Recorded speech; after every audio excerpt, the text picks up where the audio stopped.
Hello and welcome all of you. आज की class में हम नेशनल इनकम कैलकुलेशन के लिए कुछ और बेसिक कॉन्सेप्ट्स के बारे में पढ़ेंगे। लास्ट क्लास में हमने कुछ बेसिक कॉन्सेप्ट्स पढ़े थे और बचे हुए बेसिक कॉन्सेप्ट्स हम इस क्लास में पढ़ेंगे, जिसमें पहला है निवेश, इन्वेस्टमेंट।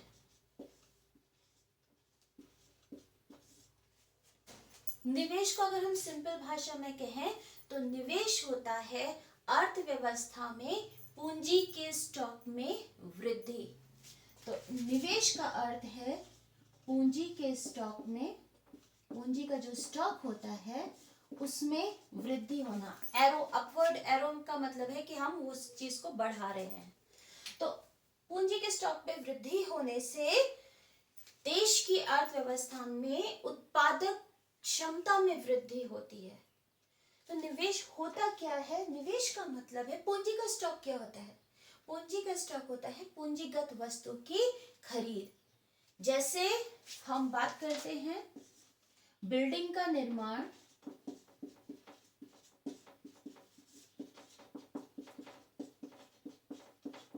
या फिर मशीन की खरीद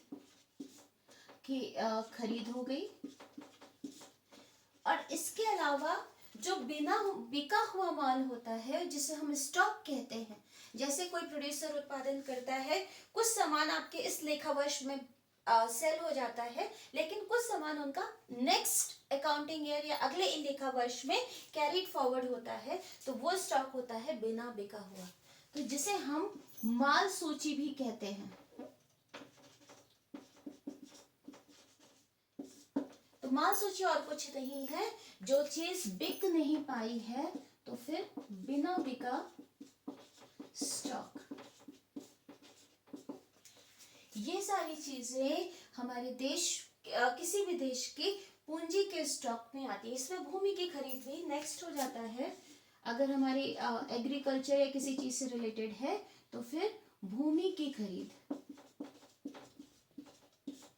ये सारी चीजें पूंजी स्टॉक कहलाती हैं और इन पर जो व्यय किया जाता है, इनके स्टॉक पर जो व्यय किया जाता है उसे बोलते हैं निवेश। तो निवेश सिंपल भाषा में अगर हमें डेफिनेशन करनी है तो निवेश क्या होता है? निवेश अर्थव्यवस्था में पूंजी के स्टॉक में वृद्धि होती है, अर्थात बिल्डिंग का निर्माण, मशीन की खरीद, माल सूची में वृद्धि या फिर भूमि की खरीद पर किया गया व्यय निवेश होता है। अब निवेश हम दो प्रकार का होता है।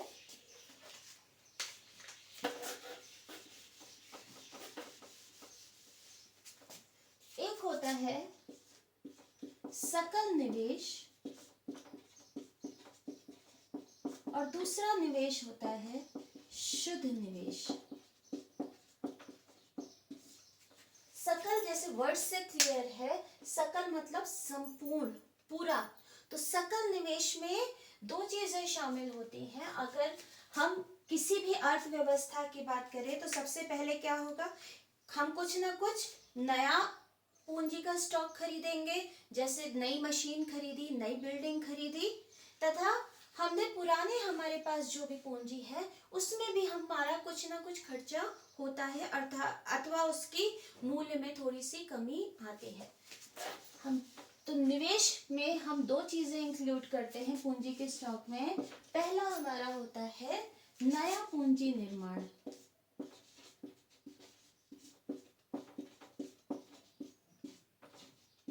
नया पूंजी निर्माण का अर्थ है कि किसी प्रकार की नई पूंजीगत वस्तु की खरीद। दूसरा है मूल्यह्रास।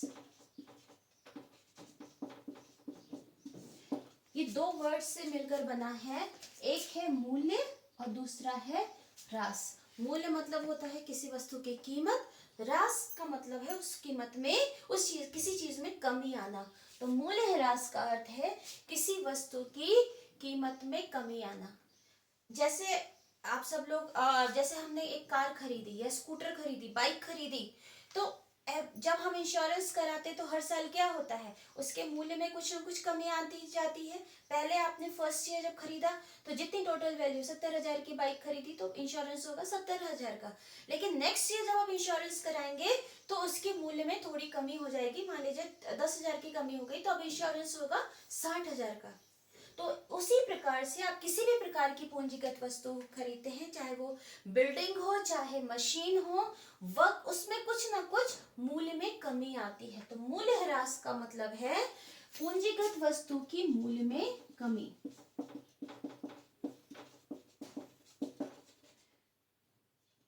के मूल्य में कमी।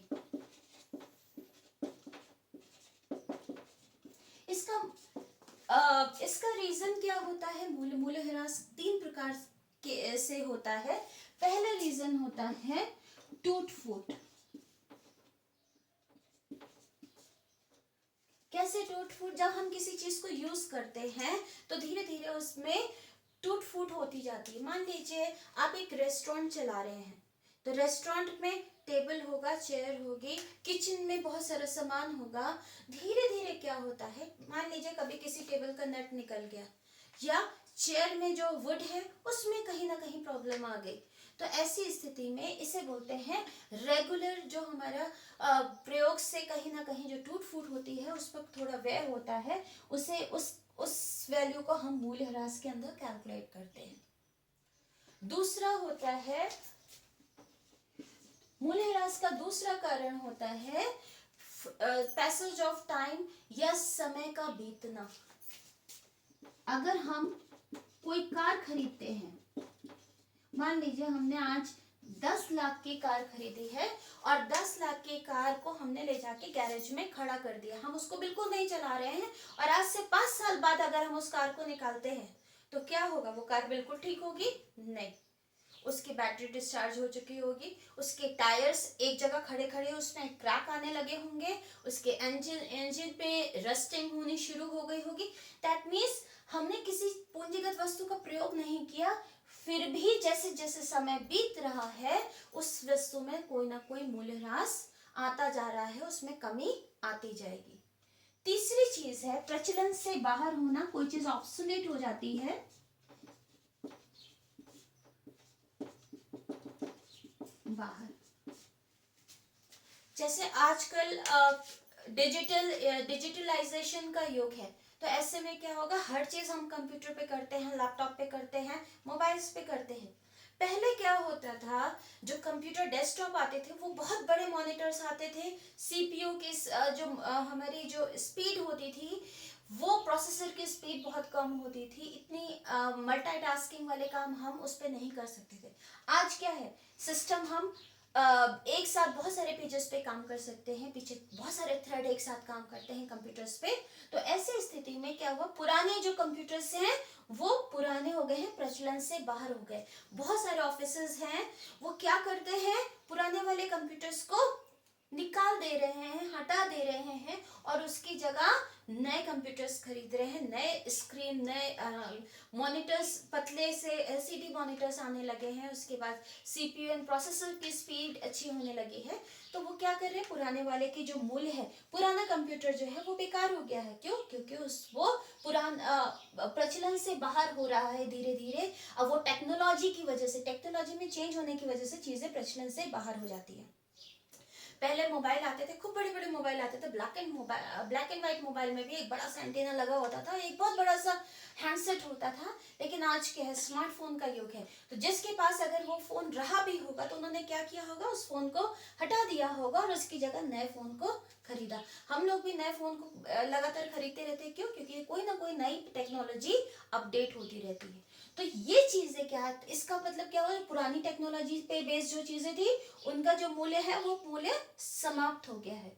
तो मूल्यह्रास का अर्थ है कि जो पूंजीगत वस्तु है उसके मूल्य में कमी आना धीरे धीरे।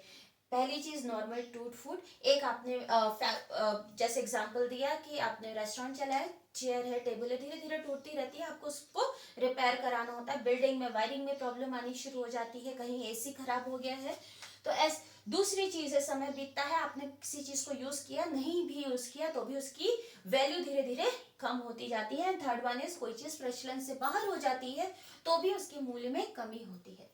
और इन चीजों पे कहीं ना कहीं कुछ व्यय होता है। अगर हम अकाउंटिंग की बात करते हैं तो हम चीजों को अगर जैसे किसी चीज के समय बीतने के साथ या के साथ अगर कोई चीज पुरानी होती जाती है तो ऐसी स्थिति में जो अकाउंट्स होते हैं, जो बड़ी बड़ी कंपनीज है, कोई भी कंपनी अपने अकाउंट्स को मेंटेन करती है उसमें डेप्रिसिएशन को इंक्लूड करती है। हाँ, इतनी वैल्यू इस साल कम हो गई है तो दैट मीन्स इतना पैसा हमने इसके लिए अलग रखा है। दैट अगर हमें इसको यूज करना है इसके रिपेयरिंग के लिए, इसके मेंटेनेंस के लिए, मूल्यह्रास के रूप में थोड़ा पैसा अलग रखा जाता है। तो सकल निवेश का अर्थ है ये जो नया पूंजी निर्माण है। इस साल हमने जो चीजें खरीदी, एग्जाम्पल फिर से हम रेस्टोरेंट का देते हैं, आपने नया गैस चूल्हा खरीदा, नई चेयर टेबल खरीदी, बिल्डिंग में आपने एक्सटेंशन किया, वो क्या हुआ, इस लेखा वर्ष में किया है तो नया पूंजी निर्माण है। तथा पिछले उसमें किया गया, पिछले हमने फाइनेंशियल ईयर या और पिछली चीजों में जो हमारा पूंजी स्टॉक था उसमें जो मूल्य में कमी आई है उस पर भी हमने कुछ पैसा खर्च करना है उसको ठीक ठाक बनाए रखने के लिए। तो ये दोनों वैल्यू इंक्लूड करेंगे, ये दोनों चीजें मिलाकर बनता है हमारा सकल निवेश। इंग्लिश में इसको ग्रॉस इन्वेस्टमेंट कहते हैं। तो ग्रॉस इन्वेस्टमेंट या सकल निवेश क्या होता है, किसी लेखा वर्ष में पूंजी के स्टॉक में कुल वृद्धि। अगर डेफिनेशन कहेंगे तो क्या चीज है, पूंजी स्टॉक में टोटल एडिशन या कुल वृद्धि।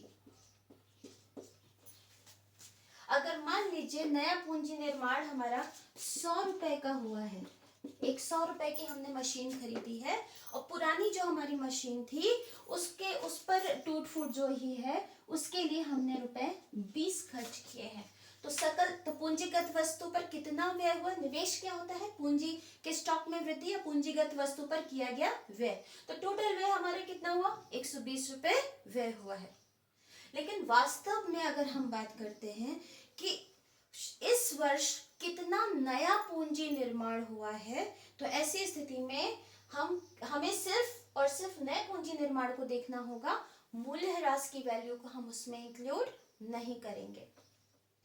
अब सकल निवेश क्लियर है, सकल निवेश में हम नए पूंजी निर्माण प्लस मूल्यह्रास को इंक्लूड करेंगे तो सकल निवेश होगा। सकल निवेश का अर्थ है पूंजी के स्टॉक में कुल वृद्धि। नेक्स्ट हमारा निवेश है शुद्ध निवेश। शुद्ध निवेश, शुद्ध निवेश इसलिए जाना जाता है क्योंकि जब हम राष्ट्रीय आय की गणना करते हैं तो हम ये देखते हैं इस वर्ष हमारे देश में कितने उत्पादन क्षमता की वृद्धि हुई है, कितना एक्स्ट्रा एडिशनल हमारा स्टॉक आया है, जो नया स्टॉक बना है। तो शुद्ध निवेश में हम मूल्यह्रास को इंक्लूड नहीं करते हैं। शुद्ध निवेश सिर्फ और सिर्फ नए पूंजी निर्माण को दर्शाता है। इसीलिए शुद्ध निवेश क्या होता है, नया पूंजी निर्माण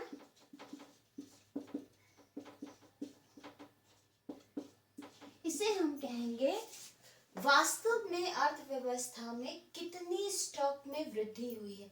मान लीजिए आपके पास रेस्टोरेंट के एग्जांपल में 10 टेबल चेयर तो पहले ही थी, 10 सेट्स पहले ही थे टेबल एंड चेयर के। अब आपने इस 10 सेट्स पर आपने कितना खर्चा किया, ये टूट फूट हुई थी, इस पर आपने कितने रुपए खर्च किए, 20 रुपए खर्च किए इसको ठीक करने के लिए। इसके अलावा आपने 10 सेट्स टेबल प्लस चेयर आपने और खरीदा और इस पर आपने खर्च किया 100 रुपए। तो सकल निवेश क्या हुआ, टेबल चेयर आपकी पूंजीगत वस्तु हो गई, इस पर जो आपने खर्च किया टोटल वैल्यू कितनी हो गई, 120। लेकिन अगर हमें जानना है कि इस वर्ष आपने कितनी एक्स्ट्रा पूंजी के स्टॉक में वृद्धि की है, वास्तव में कितना पूंजी स्टॉक बढ़ा है, तो वास्तव में तो हमारा सिर्फ 10 सेट ही तो बढ़ा है जो नया है। ये नया है, ये पुराना वाला इस 10 सेट पे जो हमने 20 रुपए खर्च किए हैं ये तो हमारे पास पहले से ही था, हमने खाली उसके रिपेयरिंग पे खर्च किया है। तो नया पूंजी निर्माण अगर देखना है तो उसमें हम मूल्यह्रास, ये चीज वैल्यू क्या थी, मूल्यह्रास थी। मूल्यह्रास को इंग्लिश में डेप्रिसिएशन भी बोलते हैं, और मूल्यह्रास का दूसरा नाम है CFC या consumption of fix capital, Hindi में बोलते हैं इसको स्थिर पूंजी का उपभोग। एक बार हम इधर लिख देते हैं, स्थिर पूंजी का उपभोग, ये मूल्यह्रास का दूसरा नाम है। स्थिर पूंजी, स्थिर मतलब हो गया हमारा फिक्स एसेट हो गया, जैसे बिल्डिंग हो गई, मशीन हो गई। तो स्थिर पूंजी का उपभोग मतलब धीरे धीरे जो स्थिर पूंजी के मूल्य में कमी आ रही है उसको हम स्थिर पूंजी का उपभोग कहते हैं। तो ये जो 20 रुपए खर्च हुए हैं ये तो पुरानी स्थिर पूंजी पर खर्च हुए हैं, नया निर्माण तो हमारा सिर्फ 100 रुपए का है। तो शुद्ध निवेश में सिर्फ नया पूंजी निर्माण शामिल होता है, जबकि सकल निवेश में कुल पूंजी निर्माण होता है। और कुल पूंजी निर्माण का मतलब है इसमें नया पूंजी निर्माण भी है, नई पूंजी भी है, प्लस मूल्यह्रास भी शामिल है।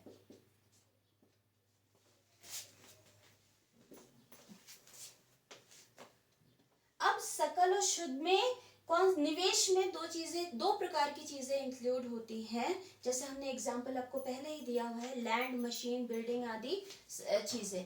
इसमें दो चीजें अगर हम बात करें, वो लैंड, मशीन, बिल्डिंग और माल सूची को अगर हम दो ब्रॉड कैटेगरीज में अगर हम उसको कैटेगराइज करते हैं तो निवेश दो प्रकार का होता है। एक होता है स्थिर निवेश,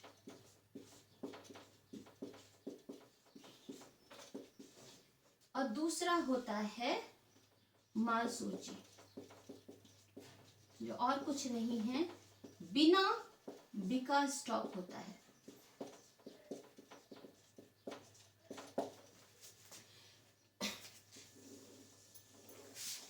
निवेश, स्थिर निवेश मतलब बिल्डिंग हो गई, लैंड हो गई, इन चीजों का आप हिला नहीं सकते। मशीन हो गया, इस चीजों का हिला नहीं सकते, जहां आपने फिक्स कर दी वहीं पे वो फिक्स रहेगी।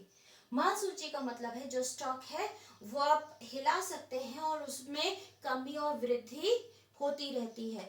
अगर बिल्डिंग है तो बिल्डिंग आप एकदम से बढ़ा और घटा नहीं सकते हैं, लेकिन अगर माल सूची की बात है तो आपका स्टॉक, आज आपने बिक्री के लिए स्टॉक निकाल दिया, स्टॉक कम हो गया, आपने प्रोडक्शन किया, नया उत्पादन हुआ, स्टॉक आ गया तो स्टॉक बढ़ गया। तो माल सूची निवेश जो है स्टॉक में वृद्धि और कमी को दर्शाता है, जबकि स्थिर निवेश पूंजीगत वस्तु, स्थिर पूंजीगत वस्तु होती है जिसे हम हिला नहीं सकते हैं।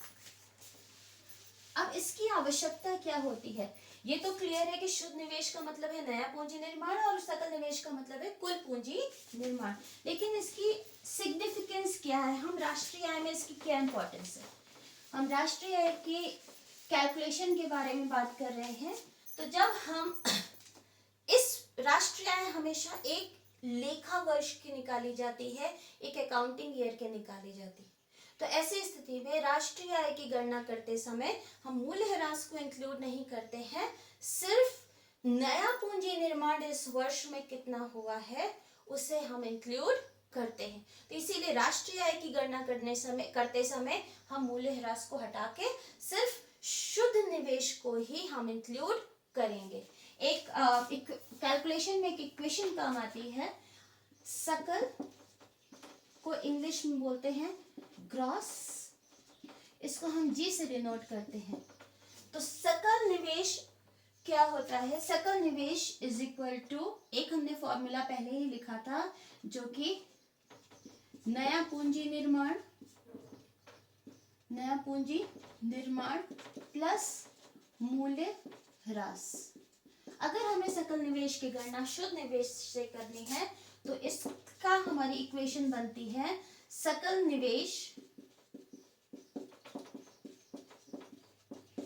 जी इज इक्वल टू, हम ब्रैकेट में जी लिख देते हैं क्योंकि हर जगह हम आगे कैलकुलेशन में सकल निवेश को जी से डिनोट करेंगे, इज इक्वल टू शुद्ध निवेश। अब शुद्ध निवेश क्या होता है, सिर्फ नया पूंजी निर्माण होता है, तो इसमें हम क्या इंक्लूड करेंगे, मूल्य ह्रास।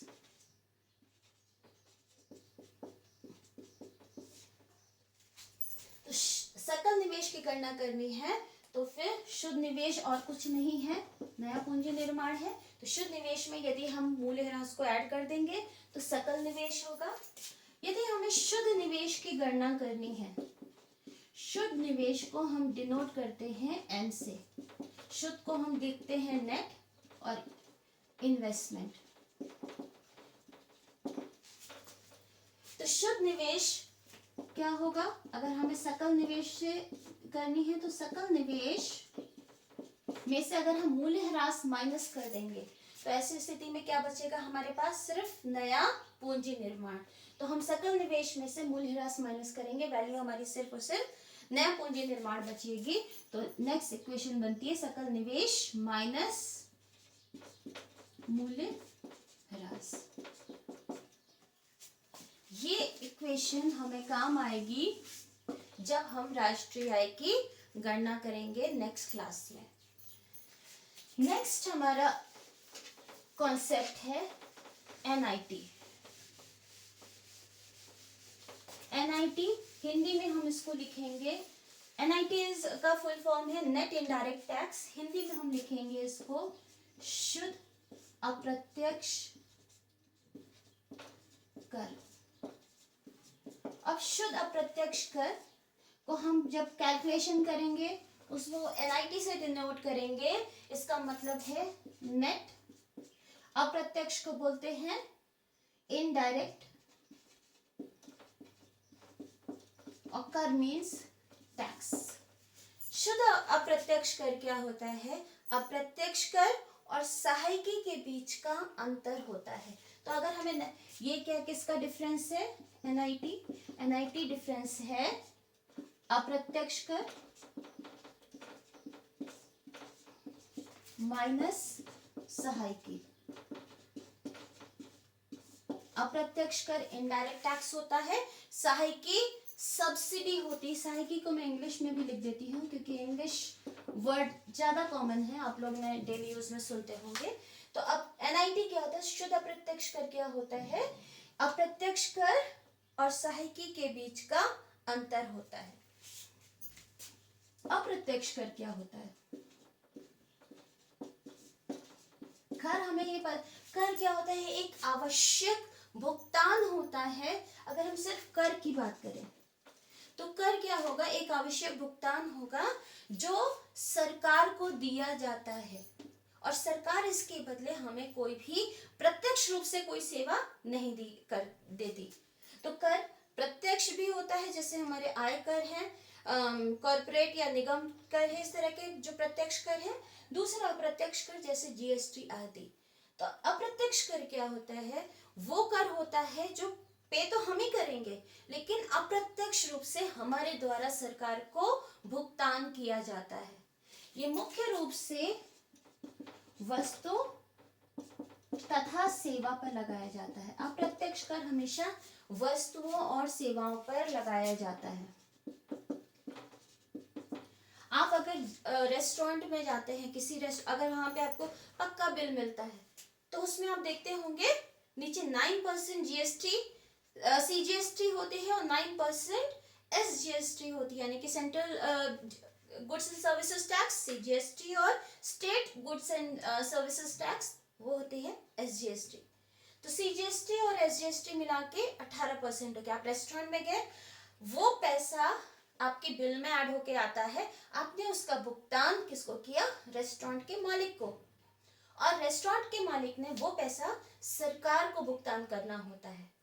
तो मुख्यतः अप्रत्यक्ष कर में, अप्रत्यक्ष वर्ड से क्लियर है, भुगतान तो वास्तव में हमने किया, मैं रेस्टोरेंट में गई हूँ तो मैंने पेमेंट किया है, लेकिन मैंने डायरेक्टली वो पैसा गवर्नमेंट को नहीं दिया है, मैंने इनडायरेक्टली गवर्नमेंट को दिया है, क्योंकि बीच में जो रेस्टोरेंट का मालिक है वो एज अ मध्यस्थ की तरह काम करता है, वास्तव में पेमेंट कर किस पर लगाया गया है, रेस्टोरेंट के मालिक पर, और उस कर को उसने हम लोगों पर हस्तांतरित कर दिया है और हम उसका भुगतान कर रहे हैं। तो रेस्टोरेंट क्या हो गया, सेवा हो गई। तो अप्रत्यक्ष कर हमेशा वस्तुओं और सेवाओं पर लगाया जाता है। दूसरा है सहायकी।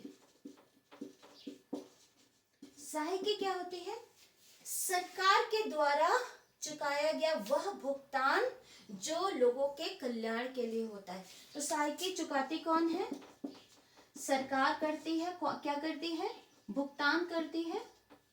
शॉर्टकट लिख रही हूं मैं, सरकार क्या करती है, भुगतान करती है। किसके लिए भुगतान करती है, कल्याण के लिए।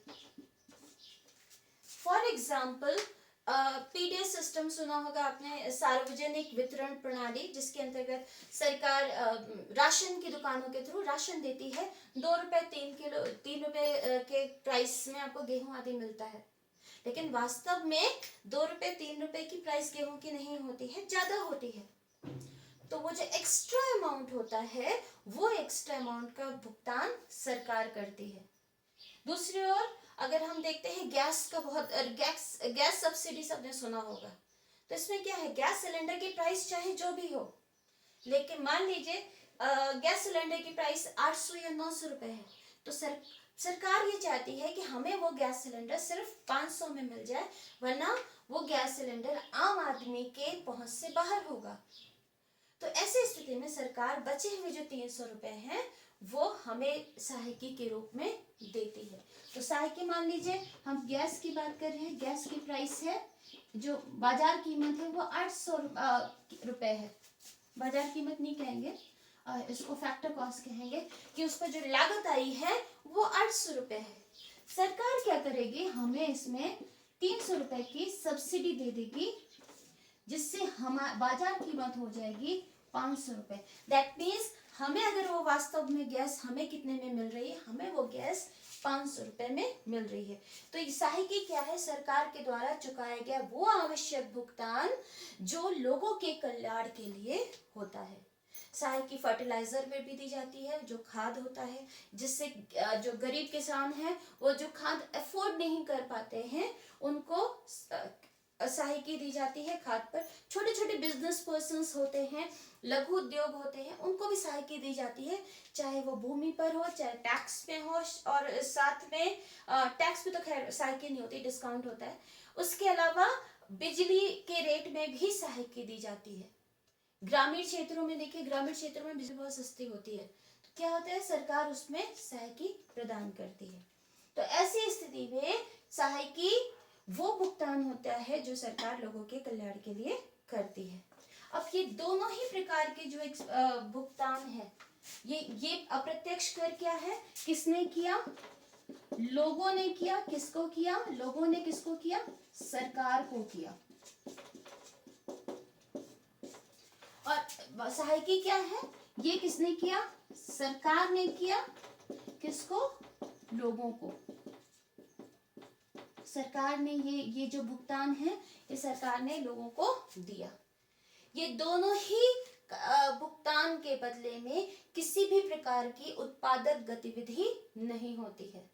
उत्पादक दैट मीन्स अगर हमने सरकार को टैक्स दिया, मान लीजिए मैंने ये मार्कर खरीदा, ये 25 रुपए का मार्कर है, इस पे 5 रुपए सरकार को टैक्स जाता है और 20 रुपए उत्पादन के कारकों के पास जाता है। तो जो 5 रुपए मैंने इस पे एज अ टैक्स दिया है, उसके बदले प्रत्यक्ष रूप से सरकार मुझे कोई सेवा नहीं दे रही है। अब प्रत्यक्ष रूप से तो सरकार पूरा देश मैनेज कर रही है, आर्मी के खर्चे हैं, पुलिसिंग के खर्चे हैं, इसके अलावा बहुत सारी चीजें हैं देश के कल्याण के लिए यूज करी, बट डायरेक्ट बेनिफिट मुझे कुछ नहीं मिल रहा है। मैंने अगर 5 रुपए टैक्स को दिया है तो मुझे 5 रुपए की कोई सर्विस नहीं मिल रही है। इसीलिए ये हस्तांतरण, ये जो हमारी आय है, जो सरकार की आय है वो हस्तांतरण है, ये किसी उत्पादक गतिविधि के फलस्वरूप नहीं है। उसी तरीके से सहायकी, मैं अगर गैस सिलेंडर खरीदने जा रही हूँ, मुझे 300 रुपए जो सहायकी में के रूप में मिल रहा है सरकार से, उस 300 रुपए के बदले में मैं सरकार को कोई प्रत्यक्ष रूप से कोई कार्य करके नहीं दे रही हूँ। तो तो दैट मीन्स मुझे ये 300 रुपए जो भी मिले हैं ये बिना किसी कार्य के मिले हैं, कि बिना किसी उत्पादक गतिविधि के मिले हैं, इसलिए इसे ये दोनों ही आय हस्तांतरण आय होती है, जिसको हम बोलेंगे ट्रांसफर इनकम। पिछली क्लास में हमने कारक आय और हस्तांतरण आय पढ़ा था, तो ये दोनों आय हस्तांतरण आय में इंक्लूड होती है, इसीलिए हम इसे राष्ट्रीय आय में इंक्लूड नहीं करेंगे। तो इसका सिग्निफिकेंस क्या है, इसका महत्व क्या है कि राष्ट्रीय आय की जब हम गणना करेंगे तो फिर एनआईटी को हम माइनस कर देंगे, क्योंकि हस्तांतरण की आय हम राष्ट्रीय आय की गणना करते समय नहीं इंक्लूड करते हैं। राष्ट्रीय आय में मतलब इस लेखा वर्ष में कितने मूल्य की वस्तु और सेवा का उत्पादन हुआ है, दैट मीन्स कितना मूल्य वस्तु और सेवाओं के उत्पादन के कारकों को दिया गया है। और इस आय से हमें नहीं पता चलता है कि इसमें कितना वैल्यू वास्तव में लगी है उत्पादन में। एक एग्जांपल लेके चलते हैं। मान लीजिए एक पेन है, पेन हमें बाजार में मिली है, पेन की जो कारक लागत आई है उत्पादन के कारकों पे है, कारक लागत है जिसको फैक्टर कॉस्ट कहेंगे, वो 10 रुपए है। 10 रुपए की बनी है पेन। हम सरकार इस पे जीएसटी कर जो लगाया गया है वो है ₹1। हम मार्केट में अगर उसको जाके खरीदेंगे हमें वो पेन मिलेगी जिसको बाजार कीमत कहेंगे, इसको बाजार कीमत को बोलते हैं मार्केट प्राइस, तो उसको हम एमपी से डिनोट करेंगे। तो बाजार कीमत हमें 11 रुपए की, अगर हम 11 रुपए इंक्लूड करेंगे तो फिर हमें वास्तव में कितना मूल्य का उत्पादन हुआ है हमें नहीं पता चलेगा। क्यों नहीं पता चलेगा? क्योंकि उत्पादन तो सिर्फ 10 रुपए का हुआ है, जबकि हमने बाजार में कीमत कितनी चुकाई? 11 रुपए। तो इससे हमें वास्तविक राष्ट्रीय आय का अनुमान नहीं लग पाएगा, इसीलिए एनआईटी अप्रत्यक्ष कर को हम उसमें माइनस करते हैं। उसी तरीके से हम बात करते हैं गैस वाला एग्जाम्पल, फिर से लिख देती हूँ। यहाँ पे फैक्टर कॉस्ट आई है, दैट मीन्स कारक लागत आई है ₹800। सरकार ने सब्सिडी दी है ₹300। तो बाजार कीमत क्या है? हम बाजार में कितने का जाके खरीद रहे हैं? हम बाजार में जाके खरीद रहे हैं 500 का, लेकिन वास्तव में उत्पादन सिर्फ 500 का नहीं हुआ है, उत्पादन तो 800 रुपए का हुआ है। तो ऐसी स्थिति में क्या होगा? जीडीपी या राष्ट्रीय आय का जो वास्तविक मूल्य है वो नहीं पता चलेगा। तो इसीलिए जब भी हम राष्ट्रीय आय की गणना करते हैं तो फिर एनआईटी को हटा देते हैं। तो बाजार कीमत, अगर हम बाजार कीमत पर हम राष्ट्रीय आय की गणना नहीं करते, बल्कि हम राष्ट्रीय आय की गणना सिर्फ और सिर्फ कारक लागत पर करते हैं। और जब कारक लागत पर हम राष्ट्रीय आय की गणना करेंगे तो ऐसी स्थिति में हमें एनआईटी को हटाना पड़ेगा। अब दो इक्वेशन मैं लिख रही हूँ जो आगे आपकी कैलकुलेशन में यूजफुल होगी। पहली है बाजार कीमत एमपी, एमपी में एनआईटी शामिल होता है। सम्मिलित लिख देती हूँ, शुद्ध हिंदी हो जाएगी।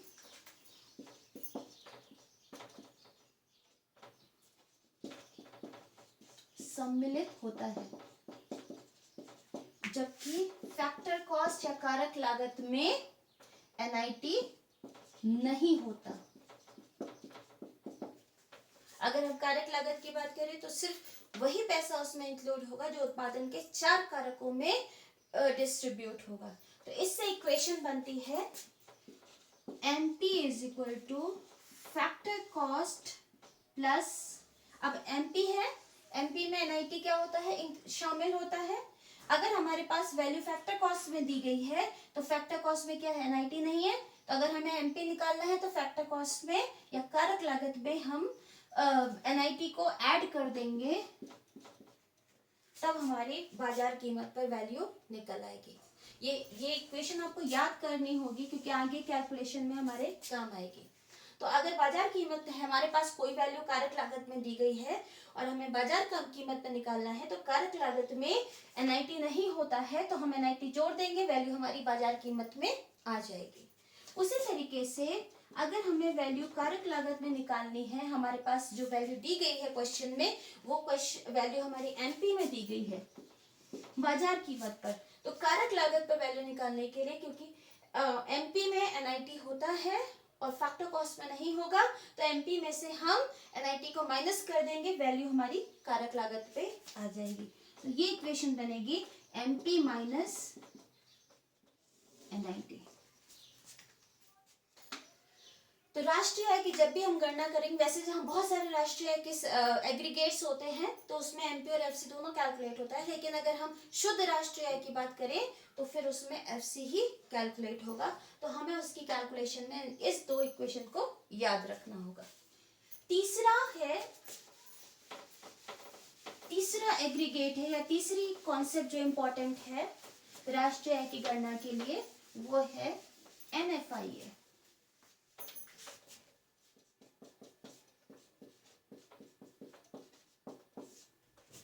एनएफआईए का फुल फॉर्म है net factor income from abroad.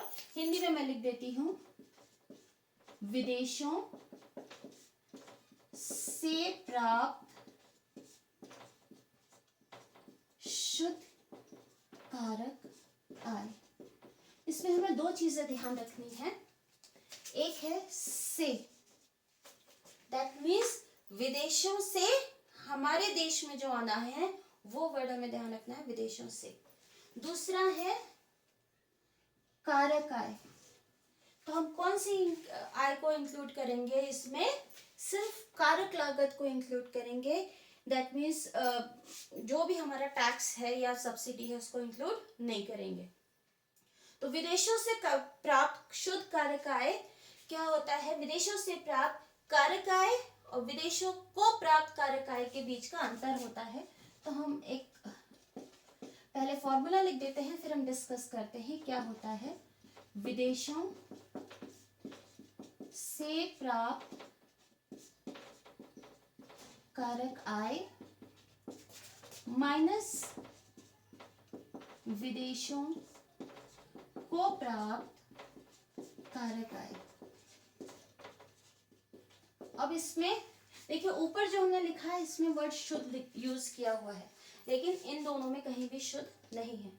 शुद्ध का मतलब है कि यहाँ पे विदेशों से प्राप्त जो कारक आय है, दैट मीन्स अन्य देशों से हमारे देश में जो कारक आय है उसमें से हम माइनस करेंगे वो आय जो हमारे देश से अन्य देश को जा रही है। तो उसको माइनस, इन दोनों को माइनस करके जो वैल्यू आएगी वो वैल्यू होगी शुद्ध। वास्तव, शुद्ध मतलब होता है वास्तव में कितना हमारे पास आया। तो हम पूरी वैल्यू तो हमारे पास नहीं आएगी, कुछ हम विदेशों से हमारे पास आई, कुछ हमारे पास से विदेश में गई।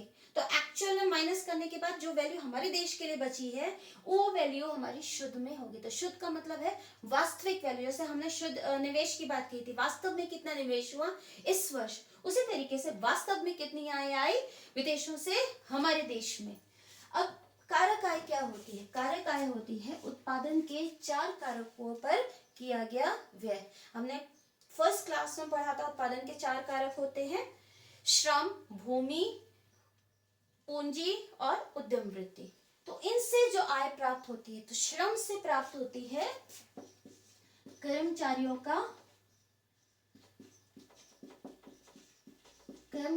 का पारिश्रमिक।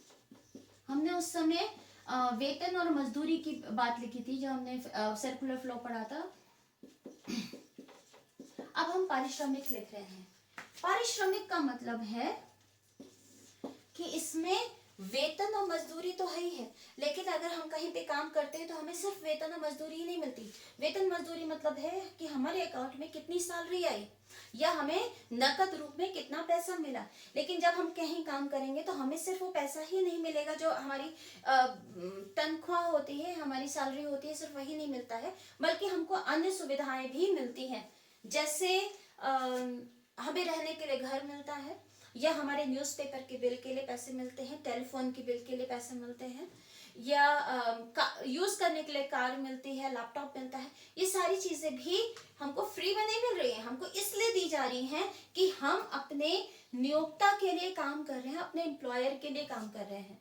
तो इसीलिए कर्मचारियों के पारिश्रमिक में हमारी कैश सैलरी तो इंक्लूड होगी, इसके अलावा हमें और भी जो भुगतान, बोनस आदि भी जो मिलता है, वो सारी चीजें इसमें इंक्लूड होंगी। तो पहला क्या है, जो श्रम से हमें प्राप्त हुआ, ये किसको प्राप्त होता है, श्रमिक को प्राप्त होता है, तो ये वैल्यू हमें श्रम के बदले में मिलती है। इसके बाद हमें मिलता है भूमि पे क्या मिलता है, किराया मिलता है। पूंजी पे क्या मिलता है, ब्याज। पूंजी पे हमें क्या मिला, ब्याज मिला। चौथा है, इस पे भी ध्यान देना है, चौथी चीज जो विदेशों से हमारे पास आएगी वो लाभ का कुछ अंश होगा, पूरा का पूरा लाभ नहीं होगा। हमने जब अपने देश की आय की घरेलू आय में इंक्लूड किया था, तब हमने क्या किया था, पूरा का पूरा लाभ इंक्लूड किया था। लेकिन अब इसमें हम सिर्फ और सिर्फ लाभ का एक भाग यूज, देखिए लाभ को हम पहले अलग से यूज कर लेते हैं। लाभ के 3 पार्ट होते हैं। लाभ का पहला पार्ट होता है निगम कर। निगम कर को हम प्रॉफिट टैक्स भी बोलते हैं और कॉर्पोरेट टैक्स भी बोलते हैं। निगम कर फर्मों के लाभ पर लगाया गया वो टैक्स होता है जो सरकार को चुकाना होता है। जैसे रिलायंस इंडस्ट्रीज को मान लीजिए 100 करोड़ का प्रॉफिट हुआ, तो 100 करोड़ में से 25% अगर उन्हें निगम कर चुकाना है तो 25 करोड़ जाएगा सरकार के पास, रिलायंस इंडस्ट्रीज के पास बचा रह जाएगा 75 करोड़। तो निगम कर लाभ का वो भाग होता है जो सरकार के पास चलता है। दूसरा होता है लाभांश, डिविडेंड बोलते हैं, सुना होगा डिविडेंड आता है। कोई अगर शेयर मार्केट में पैसा लगाता है तो उसके पास डिविडेंड आता है। तो डिविडेंड मतलब, लाभांश का मतलब होता है लाभ का वो अंश जो शेयर होल्डर्स को दिया जाता है। तो लाभांश क्या हो गया, लाभ का वो अंश जो उनके भागीदार शेयर, जैसे रिलायंस इंडस्ट्रीज के 78% शेयर किसके पास है, अंबानी फैमिली के पास ही है। बाकी जो बचे हुए 22% है वो उन्होंने पब्लिक में बेचे हुए हैं। तो ऐसी स्थिति में प्रत्येक को जब लाभ, बाकी बचा हुआ लाभ होगा उसका कुछ अंश सबको दिया जाएगा। तो 78 लाभ का 78% भाग तो अंबानी फैमिली के पास गया, बाकी 22 जो पूरे देश में जो और जगह के जो शेयर होल्डर्स हैं उनमें डिस्ट्रीब्यूट हो जाएगा। तीसरा होता है अवितरित लाभ। अवितरित लाभ क्या होता है, लाभ का वो भाग जो कंपनीज डिस्ट्रीब्यूट नहीं करती हैं, वितरित नहीं करती हैं शेयर होल्डर्स में, बल्कि अपने पास रखती हैं जिसे वो आगे इन्वेस्ट कर सके, या कोई परेशानी आती है, कोई लॉस होता है, इन दैट केस उस अवितरित लाभ के जो मनी है उसको हम यूज कर सके। तो लाभ के, जब विदेशों से हमारे पास लाभ आ रहा है तो फिर लाभ के ये दोनों पार्ट हमारे पास आएंगे। दैट मीन्स लाभांश हमारे पास आएगा प्लस अवितरित लाभ हमारे पास आएगा।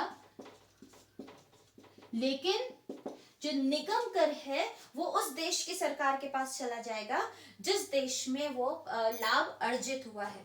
मान लीजिए रिलायंस इंडस्ट्रीज का जो एक ऑफिस है वो यूएस में काम कर रही है। इन दैट केस क्या होगा, यूएस में रिलायंस को जो लाभ हुआ वो पूरा का पूरा लाभ हमारे भारत में नहीं आएगा, बल्कि उस लाभ का कुछ अंश कर के रूप में, टैक्स के रूप में यूएस गवर्नमेंट के पास जाएगा और बाकी बचा हुआ जो अंश होता है लाभ का वो हमारे पास आएगा। तो विदेशों से प्राप्त शुद्ध कारक आय का मतलब है कि हमारे देश में जो हमारे देश के ये जो हमारे देश के सामान्य निवासी, हमने लास्ट क्लास में सामान्य निवासी के बारे में पढ़ा था कि सामान्य निवासी का अर्थ है कि जिसकी आर्थिक रुचि का केंद्र किसी देश में हो। तो कोई भी व्यक्ति या कोई भी फर्म है जिसके हेडक्वार्टर, कोई भी फर्म है जिसका हेडक्वार्टर इंडिया में है, वो सामान्य निवासी इंडिया की होगी, ब्रांच चाहे कहीं भी हो। उसी तरीके से कोई व्यक्ति अगर किसी अन्य देश में कार्य कर रहा है, बहुत सारे लोग होते हैं आईटी इंडस्ट्री से एक प्रोजेक्ट करने जाते हैं, जर्मनी में प्रोजेक्ट करने गए 6 महीने के लिए, वहां उनको उसकी सैलरी मिलेगी। वो सैलरी, क्योंकि वो वहां पर 1 वर्ष से कम अवधि में रह रहे हैं, तो निवासी कहाँ के हुए, भारत के हुए, तो इसका मतलब उनकी आय कहाँ पे इंक्लूड होगी, हमारे देश की आय में इंक्लूड होगी। तो ये किस रूप में हमारे देश की आय में इंक्लूड होगी, विदेशों से प्राप्त कारक आय के रूप में। तो ये सारी चीजें, ये जो 4-5 चीजें हैं, ये हमें अगर विदेश से प्राप्त होती है तो फिर ये NFIA से, इसमें हमें ध्यान रखना है, से का मतलब है वहां से हमारे यहाँ आए। उसी तरीके से हमारे देश में भी कुछ विदेशी फर्में काम कर रही होंगी, कुछ विदेशी लोग काम कर रहे होंगे। जैसे एप्पल का ऑफिस अगर हमारे इंडिया में है, डेल का ऑफिस हमारे इंडिया में, कोलगेट का ऑफिस हमारे इंडिया में। कोलगेट हम सब यूज करते हैं टूथपेस्ट।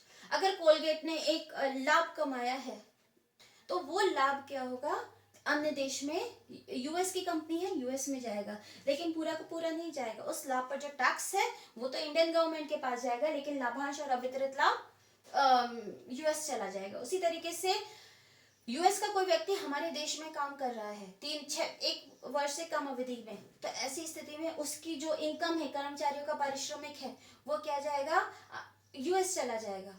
उसी तरीके से ब्याज और किराया भी अगर किसी विदेशी फर्म ने या विदेशी व्यक्ति ने हमारे देश में अर्जित किया है तो ये चीजें अन्य देश को चली जाएंगी।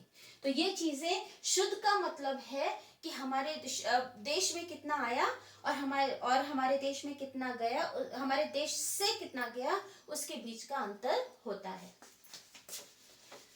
NFIA की आवश्यकता इसलिए होती है क्योंकि NFIA विदेशों से प्राप्त कार्यक आय हमेशा किसकी आय होती है, सामान्य निवासी। तो जब हम राष्ट्रीय आय की गणना करेंगे तो राष्ट्रीय आय की गणना करते समय हम सामान्य निवासी की आय को इंक्लूड करते हैं, इसीलिए हम इसमें NFIA को कैलकुलेट करते हैं। घरेलू आय जब होगी, हमने घरेलू सीमा, हमने 2 कॉन्सेप्ट पढ़े थे, घरेलू सीमा पढ़ा था, दूसरा हमने राष्ट्रीय आय पढ़ी थी, निवासी की आय पढ़ी थी। तो फिर घरेलू सीमा में जो भी आय इंक्लूड होगी वो, उसमें अगर हम NFIA को ऐड कर देंगे तो फिर वो सामान्य निवासी की आय या फिर राष्ट्रीय आय हो जाएगी।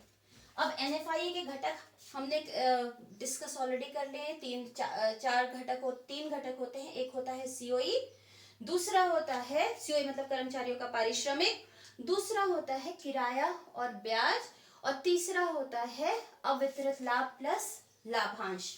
अब हम देखते हैं कि कैसे हम इसको राष्ट्रीय आय की गणना करते समय करेंगे। अगर हमारे पास वैल्यू दी गई है घरेलू आय, हमें अगर कैलकुलेट करना है घरेलू आय, घरेलू को हम B से डिनोट करते हैं। उसी तरीके से हमारे पास वैल्यू दी गई है राष्ट्रीय में। अगर हमारे पास राष्ट्रीय आय दी गई है, राष्ट्रीय आय नेशनल इनकम होती है, हम N से डिनोट करेंगे। तो अगर हमें घरेलू आय कैलकुलेट करना है, हमारे पास वैल्यू राष्ट्रीय आय में है, तो फिर हम क्या करेंगे, राष्ट्रीय आय में से NFIA, ध्यान रखेंगे से, ये बाद में हम डिस्कस करेंगे से की इंपॉर्टेंस। तो NFIA हमेशा से वाला जो होगा उसे हम माइनस कर देंगे, वैल्यू हमारी घरेलू आय आएगी। उसी तरीके से अगर हमें N कैलकुलेट करना है, दैट इज राष्ट्रीय आय, और हमारे पास वैल्यू दी गई है घरेलू आय, दैट इज D में दी गई है, इसका मतलब घरेलू में NFIA नहीं होगा। तो हमें क्या करना है, घरेलू में NFIA को ऐड कर देंगे तो वैल्यू हमारी आ जाएगी राष्ट्रीय आय। ये आपको ध्यान रखना है, जब हम कैलकुलेशन करेंगे, अगर हमें वैल्यू D में चाहिए तो फिर हम NFIA को N से माइनस करेंगे। इससे क्या पता चलता है कि जो हमारी घरेलू आय है उसमें NFIA नहीं होता है, और जो राष्ट्रीय है उसमें NFIA होता है। तो अगर हमें घरेलू की कैलकुलेशन करनी है तो फिर हम, अगर हमें घरेलू की कैलकुलेशन करनी है तो फिर हम क्या करेंगे, राष्ट्रीय में से NFIA को माइनस कर देंगे तो हमारी वैल्यू घरेलू में आ जाएगी। उसी तरह अगर राष्ट्रीय की कैलकुलेशन करनी है तो घरेलू में हम NFIA को जोड़ देंगे। अब ये 3 जो आज हमने कॉन्सेप्ट किए हैं, इनकी इंपॉर्टेंस है राष्ट्रीय आय की गणना करते समय। हम एक बार डिस्कस कर लेते हैं कैसे क्या होता है, एक छोटा सा एग्जाम्पल भी देख लेंगे। तो सबसे पहले हमने देखा यहाँ पे सकल, ओके, इससे पहले हम डिस्कस करते हैं कॉन्सेप्ट्स। हमारे पास 8 कॉन्सेप्ट होते हैं। एक है GDP MP, फिर है GDP FC, NDP MP, NDP FC तथा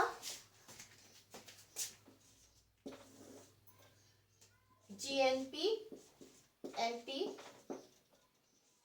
GNP, FC, NNP, MP और NNP, FC।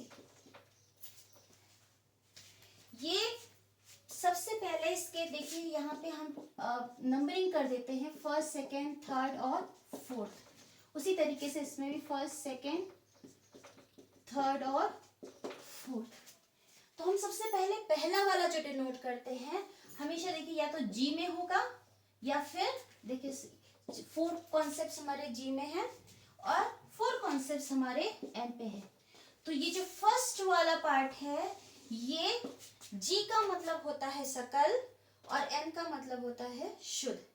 इसका अर्थ है ये वैल्यू, जो भी वैल्यू हमारी जी में है, इसमें मूल्यह्रास इंक्लूड होगा, तथा जो भी वैल्यू हमारे एन में है इसमें मूल्यह्रास इंक्लूड नहीं होगा। अब बीच वाला देखिए, इस तरफ सारे के सारे डी हैं। बीच वाला डिफरेंस बताता है राष्ट्रीय अथवा घरेलू। अगर हमारा कॉन्सेप्ट बीच वाला डी में है, इसका मतलब ये आय घरेलू है। तो ये वाला जो 4 हैं, ये सारे डी हैं। देखिए सारे हमारे लाइन से डी हैं। इसका मतलब है ये सारी आय हमारी घरेलू आय में इंक्लूड होगी। दैट मीन्स ये जितनी इनकम जनरेट हुई है वो घरेलू सीमा में हुई है। उसी तरीके से ये बीच वाले सारे कॉन्सेप्ट इसमें देखिए एन में है। इसका मतलब है राष्ट्रीय आय। दैट मीन्स ये जितनी आय जनरेट हुई है यहाँ पे, ये देश के सामान्य निवासियों के द्वारा जनरेटेड आय है। अब इसका मतलब है ये है नेशनल और ये क्या है डोमेस्टिक। जी का मतलब ग्रॉस या सकल और एन का मतलब नेट या फिर शुद्ध।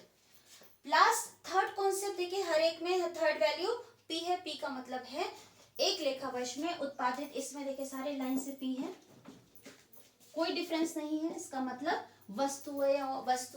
वस्तु और सेवाएं जो एक लेखा वर्ष में उत्पादित हुई हैं। अब फोर्थ वाले में देखिए फिर डिफरेंस है, या तो एमपी में वैल्यू है या वैल्यू हमारी एफसी में है। अगर एमपी में वैल्यू है इसका मतलब इसमें एनआईटी इंक्लूड है, और अगर एफसी में वैल्यू है तो इसका मतलब इसमें एनआईटी इंक्लूड नहीं है। तो ये इधर वाली जितनी वैल्यूज हैं ये होती हैं घरेलू कॉन्सेप्ट है, आय नहीं कहेंगे इसको, ये घरेलू अवधारणाएं हैं, और ये है राष्ट्रीय अवधारणा, ये राष्ट्रीय समग्र है। लास्ट वाला देखिए इसमें एनडीपीएफसी है। दैट मीन्स शुद्ध घरेलू उत्पाद कारक लागत पर, इसको बोलते हैं घरेलू आय। अगर कहीं पे भी हमें कैलकुलेशन के लिए आता है कि आप घरेलू आय कैलकुलेट कीजिए, तो हम सीधे सीधे एनडीपीएफसी की गणना करेंगे। उसी तरीके से इसके जो लास्ट कॉन्सेप्ट है एनएनपीएफसी, ये है हमारा राष्ट्रीय आय। कई बार आपके एग्जाम में क्वेश्चन में आता है सीधे सीधे राष्ट्रीय आय की गणना करिए, तो आपको क्लियर होना चाहिए कि उस समय हमें इन 8 में से कौन सी वैल्यू हमें कैलकुलेट करनी है। तो अगर राष्ट्रीय आय कैलकुलेशन के लिए आया तो फिर हम एनएनपीएफसी कैलकुलेट करेंगे, और घरेलू आय कैलकुलेशन के लिए आया तो एक एनडीपीएफसी कैलकुलेट करेंगे। एक छोटा सा एग्जाम्पल भी लेंगे, उससे पहले हम थोड़ा रिकैप कर लेते हैं, एक बार देख लेते हैं कैसे काम होता है।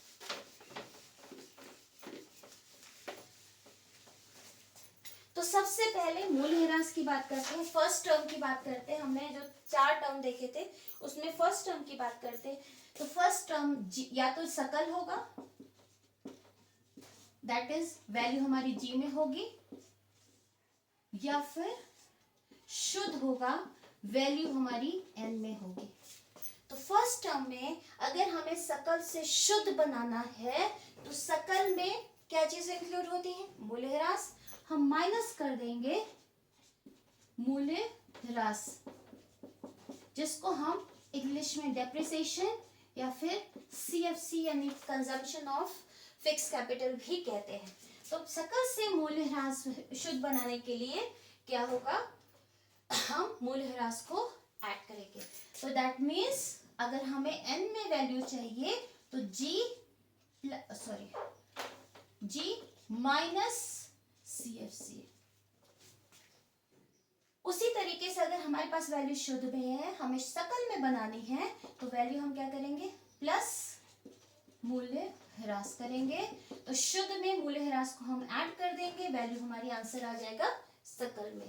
तो अगर वैल्यू हमें सकल में चाहिए, जी में चाहिए, तो जी इज इक्वल टू एन में ऐड कर देंगे, यहाँ मूल्य ह्रास हमने प्लस किया है, प्लस CFC। उसी तरीके से हम बात करते हैं, फिर हम आते हैं, ये तो हमने फर्स्ट वैल्यू को डिस्कस किया कि पहली वैल्यू हमें चेंज करनी है, तो हम कैसे करेंगे। नेक्स्ट होता है राष्ट्रीय आय और दूसरा है घरेलू। सिंपल हम आय नहीं लिखते, राष्ट्रीय घरेलू लिख दे रहे हैं। राष्ट्रीय में हमें पता है कि NFIA इंक्लूड होता है और घरेलू में NFIA नहीं होता। अगर हमें राष्ट्रीय से घरेलू बनाना है तो क्या करेंगे, राष्ट्रीय में से NFIA। ध्यान रखिएगा, शुद्ध राष्ट्रीय आय हमेशा से या फिर फ्रॉम वाली ही माइनस करनी है। अगर से या फ्रॉम नहीं होगा, कभी कभी को में भी आ जाता है, तो फिर ऐसी स्थिति में ये साइन जो है हमारा उल्टा हो जाएगा। तो NFIA से को हम माइनस करेंगे, तो हम यहाँ पे क्या कर सकते हैं, अगर हमें डोमेस्टिक इनकम चाहिए तो उसमें क्या करेंगे, राष्ट्रीय में से NFIA को माइनस करेंगे, N माइनस NFIA से। फुल फॉर्म आपको याद ही होगा, विदेशों से प्राप्त शुद्ध कारक आय। उसी तरीके से वैल्यू अगर हमारे पास घरेलू में है और हमें N की कैलकुलेशन करना है, राष्ट्रीय आय कैलकुलेट करनी है, तो घरेलू में हम ऐड कर देंगे प्लस NFIA। तो हम घरेलू आय में NFIA विदेशों से प्राप्त शुद्ध कारक आय ऐड कर देंगे, तो that means domestic plus NFIA से, तब हम राष्ट्रीय की गणना हो जाएगी। थर्ड हमने पढ़ा था NP और FC का। बाजार कीमत में NIT इंक्लूड होता है और कारक लागत में NIT इंक्लूड नहीं होता। हमारे पास वैल्यू अगर बाजार कीमत में है, हमें कारक लागत में चाहिए होगा, तो हम बाजार माइनस करेंगे NIT। एक ऊपर इक्वेशन लिख देते हैं इसी तरीके से, अगर हमारे पास हमें वैल्यू चाहिए कारक लागत या फैक्टर कॉस्ट में, और तो उसमें क्या करेंगे, NP या बाजार कीमत पे जो हमारे पास है उसमें से NIT को हम माइनस कर देंगे। अगर हमें फैक्टर कॉस्ट से NP बनाना है तो क्या करेंगे, प्लस NIT करेंगे, क्योंकि फैक्टर कॉस्ट में NIT नहीं होता है, इसमें NIT ऐड करेंगे तो बाजार कीमत पर वैल्यू आ जाएगी। तो NP की वैल्यू कैलकुलेट करनी है, तो फिर फैक्टर कॉस्ट प्लस NIT। अब एक एग्जांपल, एक उदाहरण लेके चलते हैं। दैट मीन्स अगर हमें कैलकुलेट करना है NNP FC की गणना करनी, उदाहरण लीजिए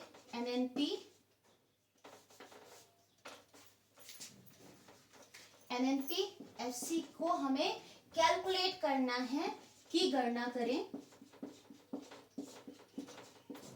यदि GDP MT दिया गया है, तो हमारे पास डिपेंडेंट वैल्यू क्या है, NNP FC। आपने मैथ्स में पढ़ा होगा डिपेंडेंट वैल्यू और इंडिपेंडेंट। अब हम इज इक्वल टू लिखते हैं, इस तरफ जिस वैल्यू को हमें ज्ञात करना होता है उसे बोलते हैं डिपेंडेंट। क्यों, क्योंकि ये वैल्यू इधर की वैल्यूज पर निर्भर करती है। तो करना क्या करना है, NNP FC जिस चीज की गणना करनी है वो इज इक्वल टू के इस तरफ लिखेंगे। अब क्या चीज हमें क्वेश्चन में दिया गया है GDP MT, तो हम कैलकुलेट कैसे करेंगे, वैल्यू है हमारे, अब फर्स्ट वैल्यू हमारे पास देखिए, हमें निकालना क्या है, NNP FC निकालना है। फर्स्ट वैल्यू हमें दी गई है जी में दिया गया है, इसका मतलब मूल्यह्रास इसमें शामिल है। तो अगर हमें G से N बनाना है, हमें आंसर N में चाहिए, तो क्या है आंसर हमें N में चाहिए, तो क्या होगा G माइनस CFC। तो G पे वैल्यू है, उसमें से हमने मूल्यह्रास या फिर CFC को माइनस करना है, तो वैल्यू हमारी N में आ गई। उसी तरीके से वैल्यू हमारी घरेलू में दी गई है, सेंटर वाली D, और हमें निकालना है राष्ट्रीय। तो हमें अगर N कैलकुलेट करना है तो घरेलू में NFIA प्लस कर देंगे, तो क्या होगा प्लस NFIA वाला। ध्यान रखिएगा से विदेशों से प्राप्त शुद्ध कारक आएगी तभी ऐड करेंगे, अगर विदेशों को प्राप्त शुद्ध कारक आय है तो फिर हम उसको माइनस करेंगे। ध्यान रखना है शुद्ध कारक आय दी गई होनी चाहिए और से हो तभी हम ऐड करेंगे। उसके बाद अब ये वैल्यू हम डील कर चुके हैं, हम इसको दोनों को NN में कन्वर्ट कर चुके हैं। बचा है मार्केट प्राइस। हमारे पास वैल्यू बाजार कीमत पे दी गई है, हमें आंसर चाहिए कारक लागत पर। तो अगर हमें कारक लागत ज्ञात करना है तो NP बाजार कीमत में से NIT को माइनस कर देंगे, दैट मीन्स माइनस NIT। तो GDP NP में से मूल्यह्रास NFIA से और NIT को माइनस किया तो वैल्यू हमारी आ गई NNPFC। मैंने एक न्यूमेरिकल एग्जाम्पल भी लेके रखा है, इसको आप एक बार फोकस कर लेंगे। घरेलू आय की गणना करें, तो अभी हमने देखा था घरेलू आय की गणना करें, तो घरेलू आय किसको बोलते हैं? हमने 8 कॉन्सेप्ट पढ़े थे। नीचे जो लेफ्ट हैंड साइड कॉर्नर वाला कॉन्सेप्ट था, सबसे नीचे वाला, वो कॉन्सेप्ट था घरेलू आय, दैट इज NDPFC। अब हम इस न्यूमेरिकल को सॉल्व करके देखते हैं। ये दिया गया है आपको क्वेश्चन में, कैलकुलेट करना है NDPFC। तो जो चीज कैलकुलेट करनी है वो हम लेफ्ट हैंड साइड लिखेंगे, NDPFC की गणना करें। अब हमें दिया क्या गया है, सकल राष्ट्रीय उत्पाद बाजार कीमत पर। सकल मतलब होता है जी, हम शॉर्टकट ही बनाते चलेंगे, सकल राष्ट्रीय मतलब N, उत्पाद मतलब P, किस पर दिया गया है, बाजार कीमत पर, दैट इज हमारे पास जो वैल्यू दी है वो MP में दी है। तो पहली वैल्यू यहाँ दी किस में है, G में, हमें बनाना क्या है N। तो सबसे पहले G को N बनाने के लिए हम क्या करेंगे, माइनस करेंगे किस चीज को, अगर हमें आंसर N में चाहिए तो माइनस क्या करेंगे, CFC, जिसको हम मूल्यह्रास कहेंगे। अब यहाँ पे देखिए बीच में वैल्यू हमारी N में यानी कि राष्ट्रीय में दी है, हमें आंसर किस में चाहिए, D में, डोमेस्टिक में, तो हम सेंटर वाला देंगे, हमें आंसर D में चाहिए। तो N में से हम क्या माइनस करेंगे, NFIA से, माइनस NFIA से विदेश, इसमें देखिए क्वेश्चन में लिखा विदेशों से प्राप्त शुद्ध कारक आय। फिर उसके बाद लास्ट में वैल्यू हमारी MP दी है, हमें कैलकुलेट करना है फैक्टर कॉस्ट पे। तो इसका मतलब फैक्टर कॉस्ट कैलकुलेट करने के लिए MP में से NIT माइनस करेंगे, माइनस NIT। इस तरीके से जब आप सॉल्व करेंगे तो सबसे पहले हम फॉर्मूला बनाएंगे, फिर हम वैल्यूज को पुट करेंगे। हम वैल्यूज पुट करके देखते हैं। NDPFC is equal to GNP, MP की वैल्यू कितनी दी गई है, 6000। यहाँ पे देखिए वैल्यू हमारी कितनी है, 6000। उसके बाद नेक्स्ट हमें चाहिए CFC, मूल्यह्रास। अब ये मूल्यह्रास दिया गया है 100, माइनस 100 करेंगे। फिर NFIA से विदेशों से प्राप्त शुद्ध कारक आय, वैल्यू हमें दी गई है 400, यहाँ पे हमने माइनस किया 400। अब यहाँ पे नेक्स्ट है NIT, दैट मीन्स NIT को कैलकुलेट, लेकिन NIT आपके इसमें कहीं नहीं, आपका सहायकी अलग दिया है, अप्रत्यक्ष कर अलग दिया है। तो हम सबसे पहले क्या करेंगे, NIT की गणना करेंगे। NIT पढ़ते समय हमने NIT का फॉर्मूला पढ़ा था। NIT का फॉर्मूला था अप्रत्यक्ष कर, that is IT minus subsidy, सहायकी। IT की वैल्यू, अप्रत्यक्ष कर की वैल्यू दी गई है यहाँ पे 300, सहायकी दी गई है 200। दैट मीन्स NIT की वैल्यू कितनी आ गई, इज इक्वल टू 100। अब यहाँ पे हमें NIT माइनस करना है, हमने NIT की वैल्यू 100 माइनस कर दी। अब वैल्यू हमारे पास NDPFC की कितनी आएगी, NDPFC इज इक्वल टू 6000 में से, अब हम इसको 100, 400, 500 और 600, 6000 में से हमने 600 को माइनस किया, वैल्यू आई 5400।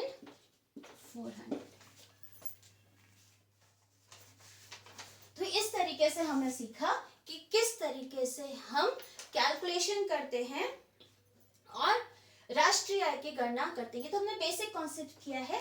नेक्स्ट क्लास में हम राष्ट्रीय आय की गणना की 3 विधियां सीखेंगे। पहली है वैल्यू एडेड या फिर हिंदी में बोलेंगे मूल्य वृद्धि विधि, सेकेंड है आय विधि और तीसरी है व्यय विधि। तो मिलते हैं नेक्स्ट क्लास में। Thank you.